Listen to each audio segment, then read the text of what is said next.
Savez-vous ce que vous devez faire en cas d'accident nucléaire? Alors ces questions, on va y répondre aujourd'hui avec les experts du centre de crise, les experts de l'Agence fédérale pour le contrôle nucléaire et les experts de la santé publique. Comme médecin, comme pharmacien, vous êtes très certainement confronté aux questions que les citoyens se posent par rapport au risque nucléaire. Et à ces questions, vous devez répondre très précisément. Voilà pourquoi nos experts vont vous informer de façon précise, là aussi, aujourd'hui. Alors qu'est-ce que le risque nucléaire? Tout le monde sait à peu près ce qu'est la radioactivité, mais qu'est-ce que c'est précisément et qu'est-ce que ça engendre? Et puis à partir de quel moment parle-t-on de contamination radioactive ou bien d'irradiation radioactive? On en parle. Donc ceci est un accident nucléaire qui surviendrait dans une centrale nucléaire.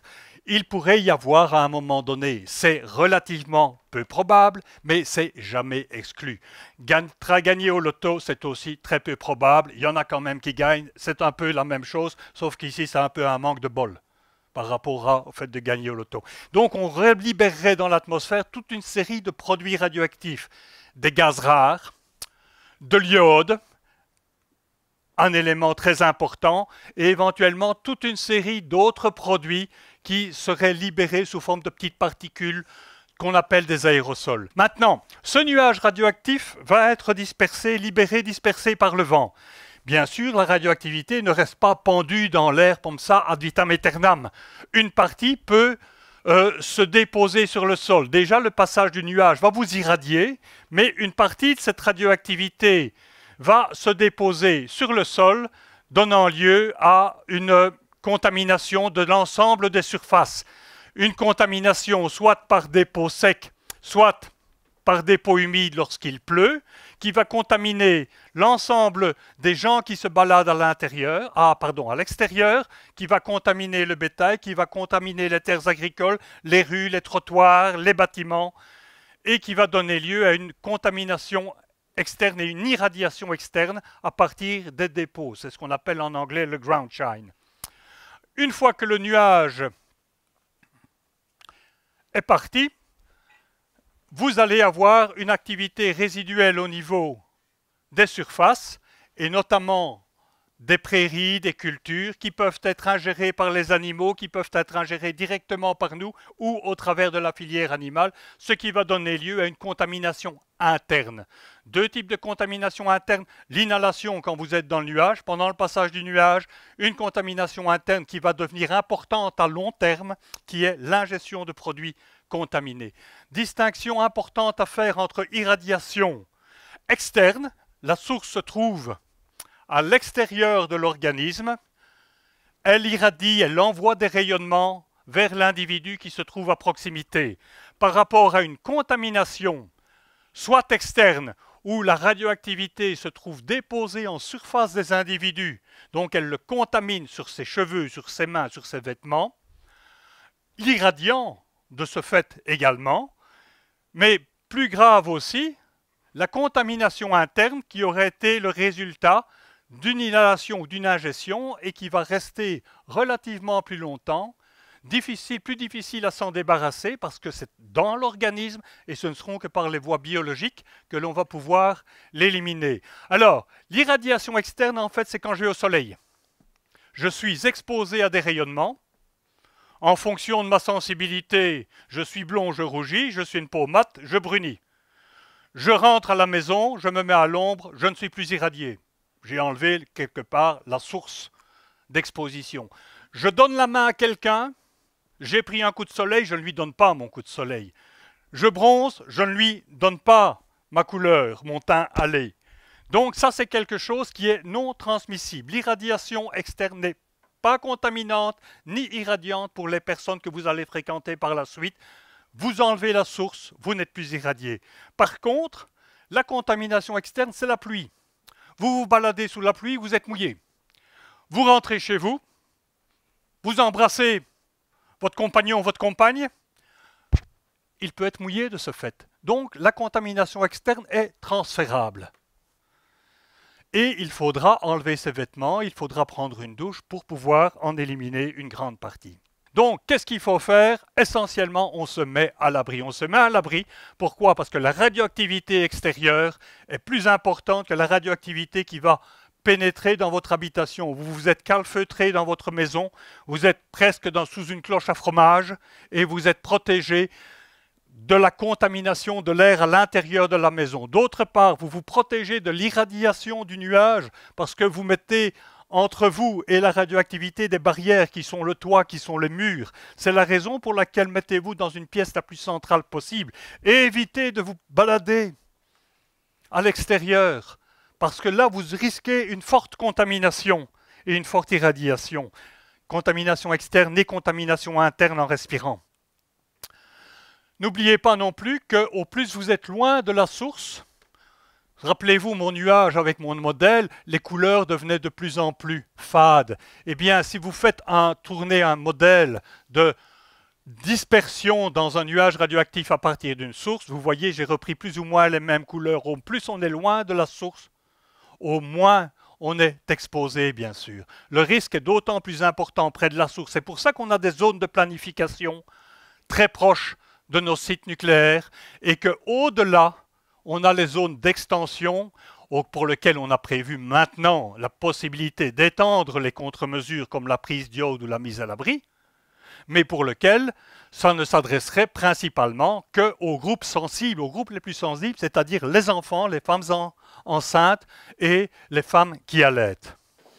Alors que font les autorités? Le risque nucléaire, il existe, il est là. Les autorités font tout pour le réduire au maximum. Mais quelles actions sont entreprises au quotidien pour prévenir les accidents nucléaires? Et quelles mesures seraient prises en cas d'incident nucléaire? On va répondre tout de suite à ces questions avec nos experts. David Raskin, vous avez participé donc à l'élaboration de ce nouveau plan d'urgence version 2018, d'urgence nucléaire. Il a fait évoluer les choses dans quelle mesure? Il y a quoi de neuf dans ce plan d'urgence nucléaire 2018? Alors bonsoir tout le monde. Le plan d'urgence nucléaire dans sa mouture actuelle n'est pas du tout une révolution. C'est une évolution graduelle vers plus d'efficacité et à la suite d'une longue réflexion et une longue collaboration et concertation avec toute une série d'acteurs, tant au niveau national qu'au niveau associatif, au niveau international et au niveau interdépartemental. Mais ça change quoi alors? Alors maintenant, concrètement, le plan d'urgence, il va plus loin dans les mesures de préparation qui peuvent être faites par les autorités et également par la population. Donc qu'est-ce que change concrètement? Par exemple, au niveau local, il offre beaucoup plus d'autonomie aux autorités locales, que ce soit les gouverneurs ou les bourgmestres, pour préparer toutes les actions de protection, pour planifier ces actions de protection au cas où il devrait se passer quelque chose sur le territoire. Le plan d'urgence nucléaire, il assure également une meilleure compréhension de la situation au niveau international en permettant en mettant en place un niveau de notification des autorités qui correspond au niveau de notification de l'Agence internationale de l'énergie atomique. Ce qui fait que quand il se passera quelque chose en Belgique, les autorités, les pays voisins et les autorités internationales et au niveau, voilà, comprendront beaucoup mieux ce qui se passera ici. Et il y a également la volonté qu'une crise soit gérée de manière beaucoup plus intégrée. Ça veut dire réunir dans un environnement intégré au centre de crise, mais également au niveau provincial et même, voire même communal, à créer un environnement où tous les experts et les décideurs peuvent se réunir au même endroit pour se former une image la plus concrète possible de la situation et pouvoir prendre les décisions et la mise en place des actions de protection sur le terrain de la manière la plus concertée et adaptée pour la situation. Donc par exemple, maintenant, il y a une grande nouveauté, donc on parle de la zone de planification, donc pour l'IRE par exemple, c'est une zone de planification, donc c'est une zone dans laquelle on prépare les actions de protection qui est de 10 km, mais il y a maintenant une extension de cette zone. Zone d'extension. Il y a la zone d'extension également qui va donc jusqu'à 100 km. Alors il y a donc la zone de planification autour des centrales nucléaires est maintenant passée de 10 à 20 km, donc ça c'est pour la prise de comprimés d'iode, mais c'est également pour la mise à l'abri. Et autour des centrales, c'est 10 km pour l'évacuation. L'IRE Fleurus n'est pas impliqué dans l'action liée à l'évacuation, parce que les termes sources utilisés dans la centrale n'impliquent pas une nécessité d'évacuer la population. Par contre, la prise de comprimés d'iode et la mise à l'abri, bien. Et au cas où c'est nécessaire, par exemple, on peut étendre cette zone de mise à l'abri jusqu'à 100 km, c'est-à-dire sur l'ensemble de facto du territoire, et également 100 km pour la prise de comprimés d'iode. C'est pour ça que maintenant, l'ensemble du territoire est impliqué concrètement par le plan d'urgence, et c'est pour ça que sur l'ensemble de la Belgique, vous pouvez aller chercher vos comprimés d'iode en pharmacie. Alors, comment agissent les comprimés d'iode? En Belgique, à l'occasion de la publication du plan d'urgence nucléaire 2018, 46 millions de comprimés d'iode vont être distribués par les pharmaciens. Mais comment agissent ces comprimés d'iode et qui doit les prendre ou ne pas les prendre? Des questions capitales. Par contre, si vous avez un accident pendant la deuxième phase, à ce moment-là, vous avez la probabilité d'un rejet plus ou moins conséquent d'iode radioactif. Dans ce cas-là, rentrez chez vous, ça reste la mesure de protection, l'action de protection principale. Et si les autorités estiment que les quantités d'iode qui ont été relâchées sont suffisantes et présentent un risque substantiel, notamment pour la thyroïde des jeunes enfants, on dira prenez également vos comprimés d'iode. Les comprimés d'iode doivent être déjà présents dans la maison de façon à ce que la population puisse le combiner avec la mise à l'abri. Alors, l'iode est absorbé de façon très efficace par l'organisme. Le facteur de résorption au niveau intestinal ou au niveau pulmonaire, c'est quasi 1. 100% de l'iode que vous ingérez va passer dans le sang. En plus, cet iode va aller essentiellement se mettre dans cette thyroïde, qui est un petit organe de une vingtaine de grammes. 95% de l'iode dans un tout petit volume, donnant toute son irradiation dans ce volume. Ça va se concentrer également, mais dans une moindre mesure, dans d'autres organes. Vous pouvez en retrouver par la suite. Et bon, les radiologues, quand on fait du radiodiagnostic avec une injection d'iode, on en retrouve aussi dans les glandes salivaires. Après un certain temps, on en retrouve dans l'estomac. On va en retrouver dans les reins, y compris les glandes mammaires. Mais c'est essentiellement la thyroïde qui le prend, produisant une irradiation de la thyroïde de l'intérieur et donc un risque accru de cancérisation de cet organe. Et voir s'il y a vraiment énormément d'iode dans la thyroïde, c'est brûler l'organe complètement et le rendre totalement inopérant.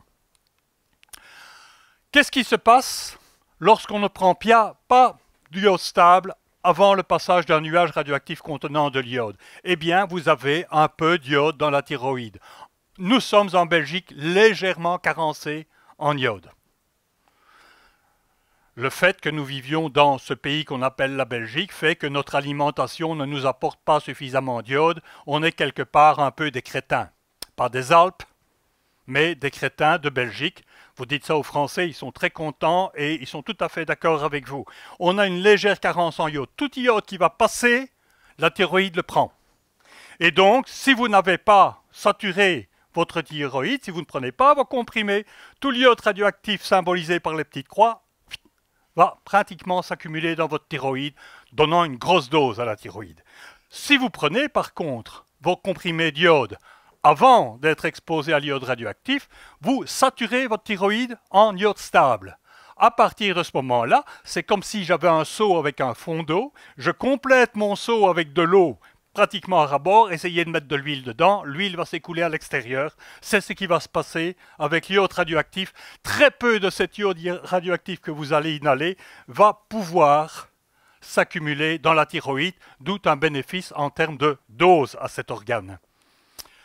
Les comprimés protègent seulement uniquement pour l'iode. Donc si on parle d'accident central dans lequel vous avez énormément d'autres choses, si vous prenez ça alors que vous n'avez un accident que dans la première phase, le premier stage des activités l'URE où vous n'avez qu'un départ de gaz rare, ça ne vous protège pas du tout. Ce n'est pas la panacée ce truc. Hein. C'est uniquement dans le cas où vous avez une contamination interne, même pas externe. D'iode radioactif, vous n'êtes même pas protégé contre l'irradiation de l'iode qui se trouve dans le nuage. Hein. Ça, c'est de l'irradiation externe. L'iode stable ne fait rien. Il est important, dans la mesure du possible, de prendre ces comprimés avant le moment de l'exposition.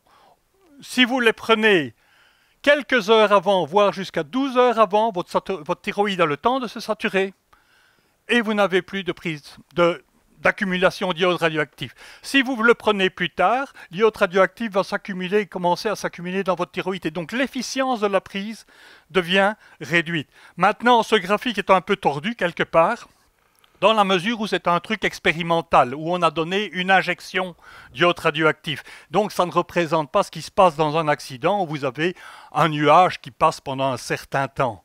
Et donc, si vous aviez ce genre de situation, bien même le prendre quelques heures après va continuer à vous protéger pour ce qui va venir encore du nuage. Ce n'est pas le fait que vous avez, pops, à un moment donné, de l'iode radioactif dans votre environnement et puis il disparaît. Par contre, si vous prenez beaucoup trop tard, là, à ce moment-là, ça risque d'avoir un contre-effet, en ce sens que l'iode va éventuellement être accumulé, l'iode radioactif va être bloqué dans la thyroïde qui ne va plus avoir son mécanisme de recyclage de l'iode. On doit essayer de stimuler chaque citoyen à aller chercher son comprimé. On doit lui expliquer comment il doit l'utiliser, quel dosage il faut pour quel groupe d'âge. On doit l'informer à l'avance en tant que médecin si vous savez que votre patient a des contre-indications, présente des symptômes ou a une maladie qui le rendrait sujet à développer des effets secondaires. Et éventuellement, rassurer par rapport aux effets secondaires, parce que pour la plupart des gens, ce qu'on appelle allergie, ça donne essentiellement un eczéma qui disparaît rapidement lorsque la prise d'iode cesse. Éventuellement, on ne fera pas ça de façon systématique, mais si vous avez, après un accident, des patients qui se présentent chez vous et qui ont pris leur comprimé d'iode, ben on sera, en tant que médecin, peut-être plus attentif à ce qui se pourrait se passer au niveau de sa thyroïde. L'âge, au moment de l'exposition, est essentiel. C'est un facteur de risque important.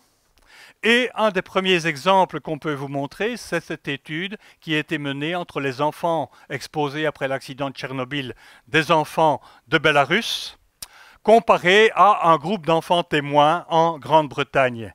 Et on s'est aperçu que le risque de développer un cancer de la thyroïde était d'autant plus important que l'enfant était jeune au moment de l'exposition.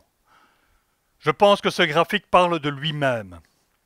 Quand on avance en âge, notre métabolisme commence à ralentir, notre thyroïde fonctionne un peu moins efficacement et donc à partir de ce moment-là, on a moins de risques de développer un cancer de la thyroïde. C'est vrai également pour les fœtus, à partir du moment où la thyroïde du fœtus devient fonctionnelle. Mais c'est vrai également pour la maman, parce que son métabolisme en produisant son bébé, en construisant son bébé, eh bien, augmente aussi. Donc, elle a une demande plus importante en iode et elle va accumuler davantage d'iode. Ça protège donc à la fois la mère et le fœtus. Et la dose administrée est la dose pour l'adulte, parce que ça, c'est une question de dilution dans la masse du corps humain. Les femmes allaitantes, c'est aussi un groupe cible dans la mesure où l'iode est transporté vers le lait maternel. Et donc, on veut éviter que le bébé ne prenne au travers de son alimentation un lait maternel qui soit contaminé en iode radioactif. Donc, le fait qu'il y ait de l'iode stable parce que la maman en a pris va conduire à une dilution isotopique, comme l'on dit, mais de toute façon, ce n'est pas pour cela que le nourrisson va se contenter de ce qu'a pris la maman. Il doit avoir sa dose propre. Donc la dose, en fonction de son âge, soit d'un quart, soit d'un demi-comprimé. Pourquoi est-ce qu'on ne donne pas, ou on préconise de ne pas donner des comprimés à des personnes de plus de 40 ans? Eh bien, c'est parce que vous avez une balance, en fait, entre le bénéfice lié à la protection de la thyroïde par l'iode stable et au fait qu'elle ne va pas accumuler de l'iode radioactif par rapport aux effets secondaires. Ces effets secondaires sont très peu présents quand on est jeune. Ils augmentent quand on devient plus âgé. Et à partir de ce moment-là, eh bien, on dit c'est pas vraiment utile que les gens de plus de 40 ans en prennent. Leur risque de cancérisation de la thyroïde est relativement limité. Toutefois, le médecin traitant est la personne la mieux placée pour conseiller ses patients. Comment est-ce que vous allez procéder avec vos patients au-delà de 40 ans pour leur conseiller? Surtout, ne faites pas d'ultrasons. Parce que le nombre de faux positifs est extrêmement élevé, surtout chez des gens qui ont un certain âge. Donc ne le faites pas. Limitez-vous à une simple palpation.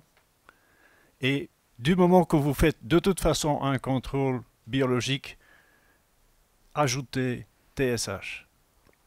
ajouter le thyroid stimulating hormone. Et ça se limite à ça. C'est les deux seules choses. Si jamais, bien sûr, vous avez une palpation qui n'est pas normale, à ce moment-là, vous passez à d'autres examens, bien sûr, mais pas comme premier examen. Et voilà ce que je vous disais, ça c'est le risque. Bon, ce ne sont pas des courbes scientifiques extraites d'éléments, c'est juste pour visualiser.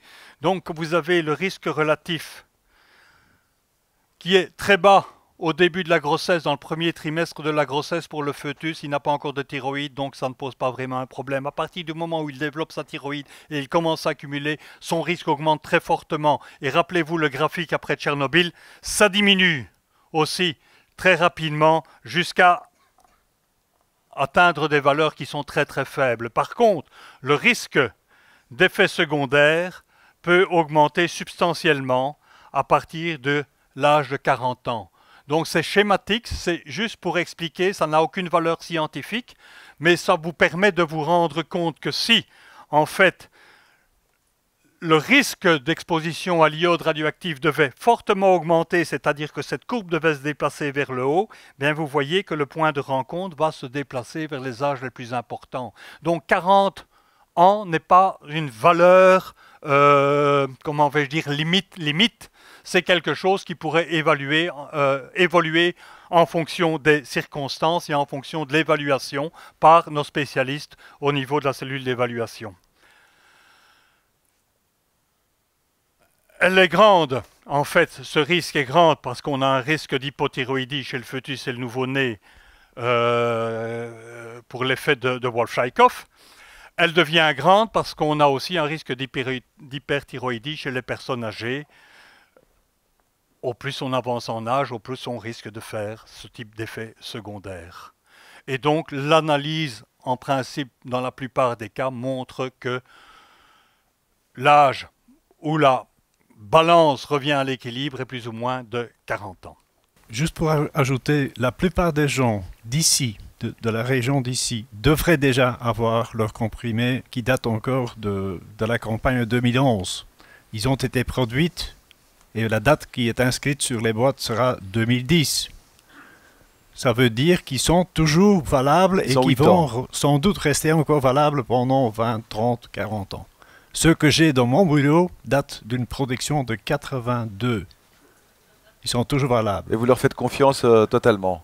Vous avez on confiance. les vérifie, hein, on les vérifie régulièrement, mais ils restent valables. Tant qu'ils sont bien conservés, c'est-à-dire à l'abri de l'humidité, à l'abri de la lumière, de l'UV, ils restent valables. Et le blister est fait pour. C'est le blister, tant que le blister est intact, rien ne se passe. À retenir, il est important de bien définir le moment où on prend l'iode. Ça ne sert à rien de le prendre 4 jours après. Ça ne sert à rien de le prendre maintenant quand ils vont chez le pharmacien. Certaines personnes réellement ont demandé « est-ce que je commence le traitement maintenant ?» La réponse bien sûr est non. Il faut attendre que les autorités donnent une recommandation comme quoi ils font le faire et les autorités le feront en fonction de la qualité du rejet, de la quantité d'iode rejetée, etc. Il faut aussi... Cette évaluation va permettre de déterminer quel groupe de la population va le prendre.